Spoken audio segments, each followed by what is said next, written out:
This is your Anxiety Toolkit, episode number 292.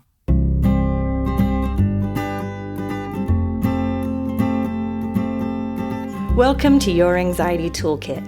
I'm your host, Kimberly Quinlan. This podcast is fueled by three main goals. The first goal is to provide you with some extra tools to help you manage your anxiety. Second goal, to inspire you. Anxiety doesn't get to decide how you live your life. And number three, and I leave the best for last, is to provide you with one big, fat virtual hug. Because experiencing anxiety ain't easy. If that sounds good to you, let's go.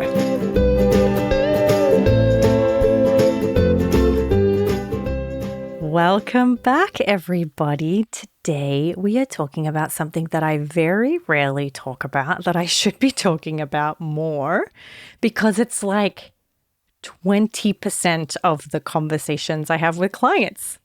And I'll explain to you why in just a second.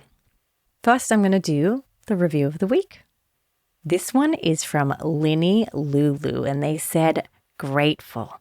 I'm so grateful that I stumbled onto your podcast. Your soothing voice enhances your messages as I'm trying to understand more about anxiety, panic attacks to be a better support for someone very close to me." So thank you. You are so welcome, Linelulu. Thank you for that beautiful review. Please, I know I ask you every single episode, if you benefit from this podcast, this is one way that you can help me. So if for any reason you feel like you have a few spare minutes, please do go and leave a review. The last thing before we get talking about sensations is to do the I did a hard thing of the week. And this one is from Camille. Camille says, "I've been managing my dermatillomania, which we also know as compulsive skin picking, very well. However, I had a very stressful day and picked my skin pretty bad, in my opinion. I had a party to go to that night with a bunch of people I didn't know, and I almost didn't go, but I pushed myself to go and no one said one thing about my skin. I'm so glad I went and got over the fact that my skin needs to be perfect in that instance." Camille, this is so good on so many levels, right? That you showed up and you did the thing that you wanted to do, and it's so good. And how wonderful that you had supportive friends. You know, again, we're really hard on ourselves and we think people notice everything about us, every flaw, but how wonderful that they embraced you and no one said anything. So thank you so much for Camille for putting in that I did a hard thing. I just love hearing you guys doing all the hard things. Now, why do we do this segment? Let's just sort of go back and look at that. So most of you know that the thing I say all the time is it's a beautiful day to do hard things. Our brains naturally default to this idea of like, no, I shouldn't do the hard thing. I should do the easy thing. Marketing keeps telling us, don't do the hard thing, do the easy thing, right? Commercial and advertising is always sharing like the easy 5-step way to do something. And we want to flip the script because that, while it's good to have things be easy, when it comes to anxiety and these kind of conditions that we're often talking about, it's often important that you stare that scary hard thing in the face. Now, that is the perfect segue into this week's episode about sensations. Now, at the beginning of the episode, I said it's crazy that I haven't done a lot of these episodes because sensations is 20% of the work. Now, why did I say that? In total, the clients that I see and that my staff see in our private practice, they're coming to us for one of 5 reasons usually. They either have an intrusive thought that they don't know what to do with. They have an intrusive feeling that they don't know what to do with. They have an intrusive urge that they don't know what to do with. They have an intrusive image that they don't know what to do with, or they have an intrusive sensation that they don't know what to do with. 5 things. 99.9% of our patients and of the people that we help come with one of those 5 problems, right? Doesn't matter what you call it. They're coming with, this is the experience that I'm having that's so, overwhelming and difficult and hard that then they go on to do behaviors to try and manage it. And we teach them how to manage those 5 things in a way that doesn't require them to do the behaviors that cause them trouble. So let me give you a little more information about that. So when we're talking about sensations, let's first get a definition. What is a sensation? A sensation is a physical feeling or a perception resulting from something that happens or that comes into contact with the body. So really what we're saying is a sensation is an experience you have in your body, and it's very specific. So often when I'll say to a client like, okay, how can I help? They'll say, well, I'm anxious. And I'll say, okay, tell me about your anxiety. And they'll then usually go on to say, well, I'm having these thoughts, or I'm having these feelings, or I'm having these urges, I'm having these images, or I'm having these sensations. And I don't like it. They make me uncomfortable. And when I have them, I do these, again, like I said, behaviors that get me into a ton of trouble, meaning like they've got big consequences. So often a sensation we consider to be an obsession, just like an intrusive thought is an obsession. It's as relevant. And it's important if someone has anxiety for us to go, okay, this is a common question. If you were my client, this is a common question I ask. I'll say, imagine that I'm an alien and I've never, ever once in my life experienced anxiety. And I want you to tell me what it feels like, because it doesn't make any sense to me. And often clients will struggle with this because they'll be like, well, I just have anxiety. And I'll say, no, we need to understand what specifically, how do you specifically know you're anxious? Oh, I have tightening in my chest, or I have shortness of breath, or I have a lump in my throat, or I have this butterflies in my tummy. So immediately once we get that, we're like, okay, now we know what we're dealing with. Okay, now we have specific sensations, and now we can develop tools around them so that when you have them, you don't either engage in avoidant compulsions or physical compulsions or mental rumination or reassurance or self-punishment. So important. Now, let's slow down here a little and look at what that looks like for many of my patients and many of you.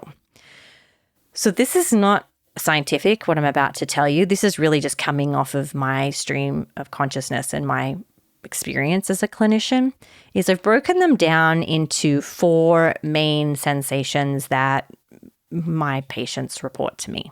Again, this is not like a clinical list, right? But so I want to preface, I don't want to ever mislead you into thinking this is scientific. But often one of the sensations that people will feel are physical experiences of anxiety, like I listed. Could be, butterflies in your tummy, tightness in your chest, as I just said, and I've listed them off. The next one is specific sensations around what we call depersonalization and derealization. I've done full episodes on those in the past, so go back and check them out.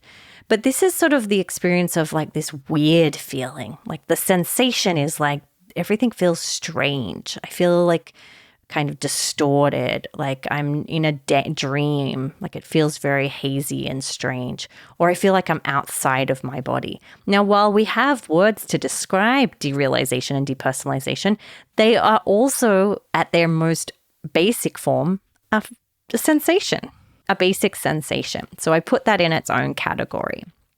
The next one, similar to anxiety and derealization and depersonalization, but I've put them under the category of panic. Now, the reason that it's so important for us to talk about sensations is people who have panic disorder are very sensitive to the sensations that they have, because panic is such a 10 out of 10 anxiety, right? So it's like, can't breathe, racing thoughts, major overwhelm, dizzy, sweating. Like these are all sensations. These are all things that we perceive or we experience in our body.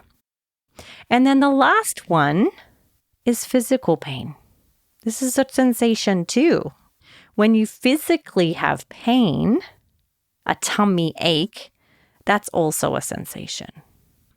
Now, Let's sort of talk about why I separated those is because I'll give you a really perfect example of how this gets messy. Most of you know that I have postural orthostatic tachycardic syndrome, which is symptoms of dizziness, lightheadedness, headaches, stomach troubles, and often if you stand for too long, you faint, right? Now, what does that sound very similar to? You guys are probably laughing at me already, right?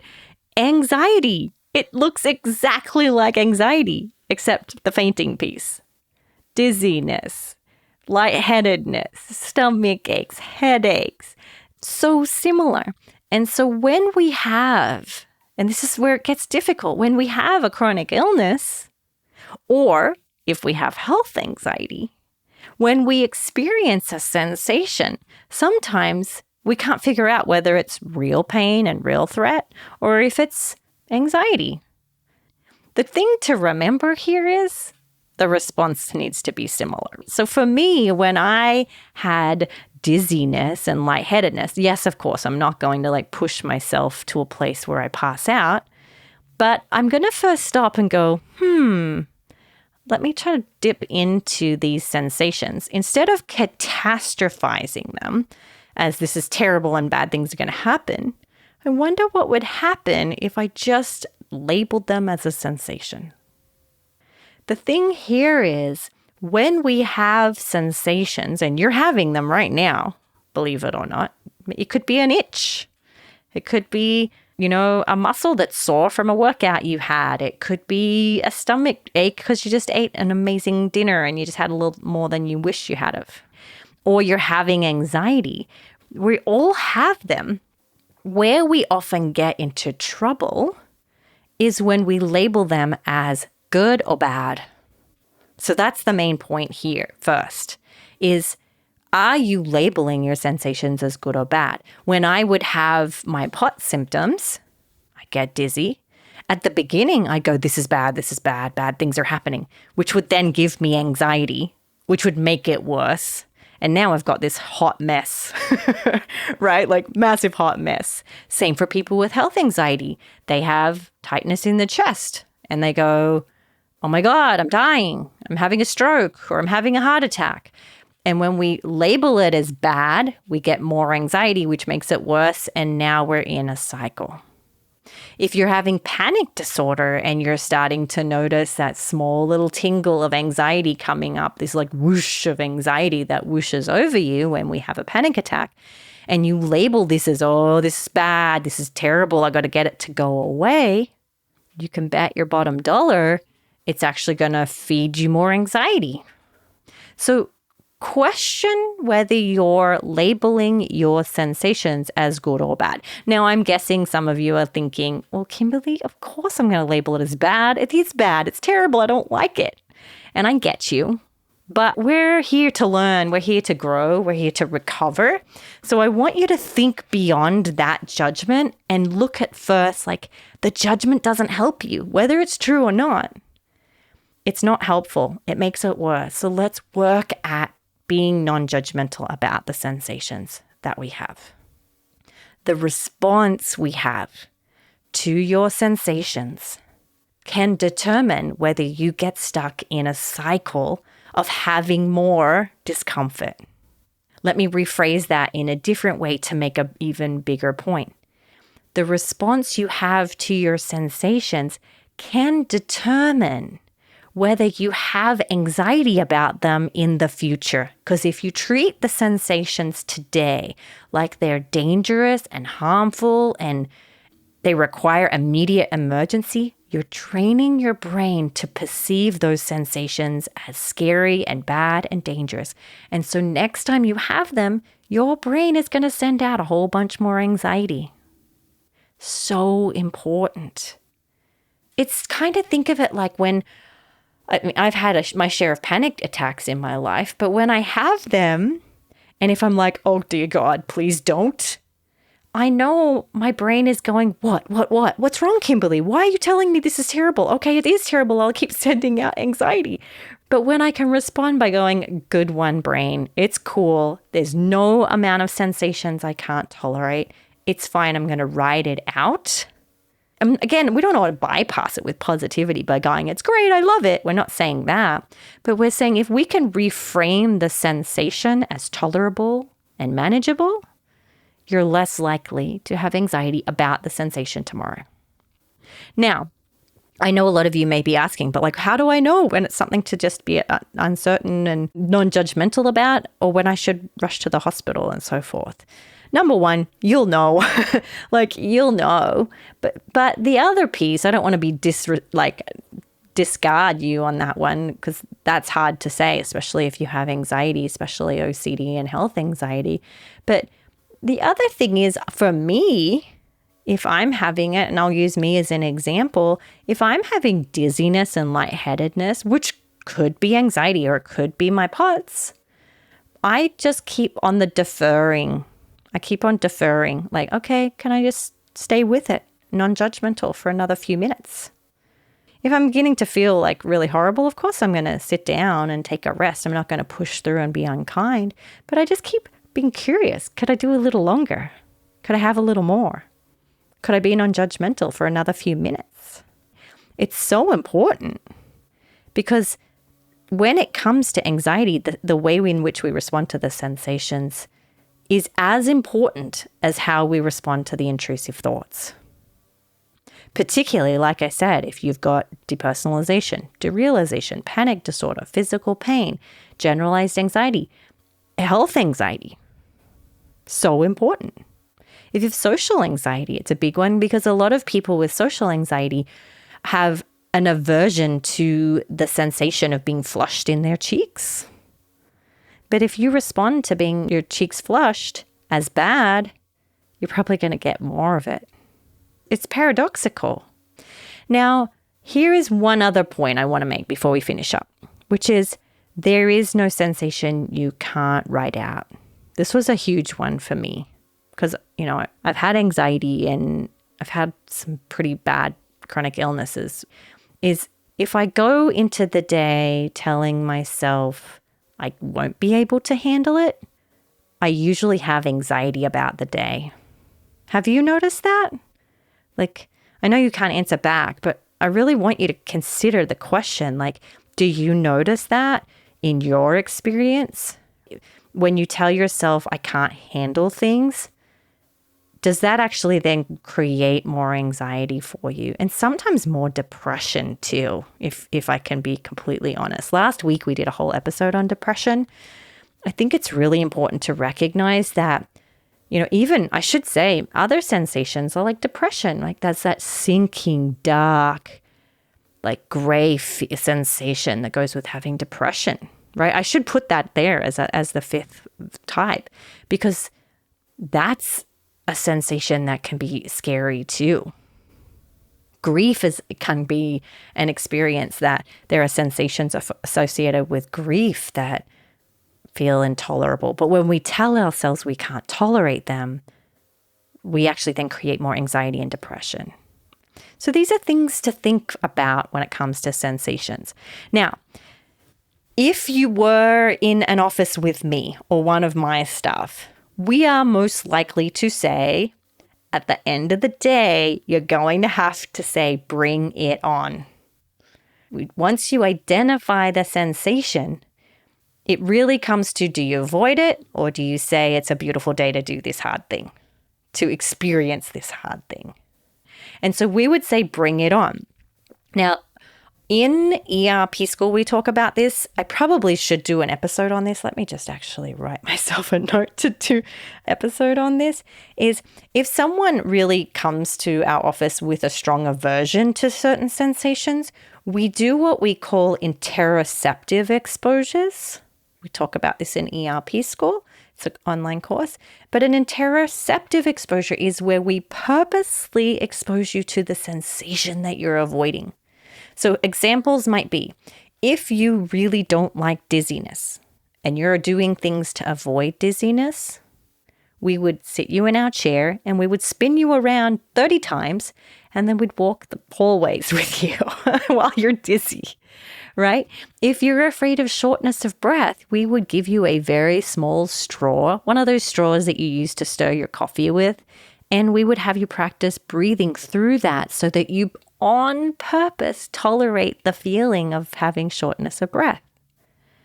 If you really don't like the feeling of shortness of breath, like tightness in your chest, we might wrap a bandage around your chest so tight that it feels like you can't breathe. Just for a few minutes. We're not here to torture you. But these are examples of interoceptive exposures that we do because not only are we like, bring it on, we're like, let's have more of it. Let's practice doing it. So we can practice non-judgment, we can practice non-aversion, we can practice sort of saying, I can handle this, and learning that we can handle this is cool, right? So cool. That's the thing. So depending on where you are and how severe you are in your aversion to sensations, there are multiple ways you can respond. I want you just to use this episode as an opportunity for you to check in. Where are you in respect to your experience with sensations? Do you have aversion to them? How willing are you to feel them? Questions are my favorite, you guys. You know this about me. So ask yourself these questions. So important. All right. That is it for sensations. I hope that is helpful. I know I took you on a couple of like meandering tangents there, but I hope you stayed with me. I love talking to you about this stuff, and I hope that that did give you some clarity in how you may handle it in the future. Okay? All right. I will see you next week. Have a wonderful, wonderful day. And don't forget, it's a beautiful day to do hard things. I'll talk to you later. Please note that this podcast or any other resources from cbtschool.com should not replace professional mental health care. If you feel you would benefit, please reach out to a provider in your area. Have a wonderful day, and thank you for supporting cbtschool.com.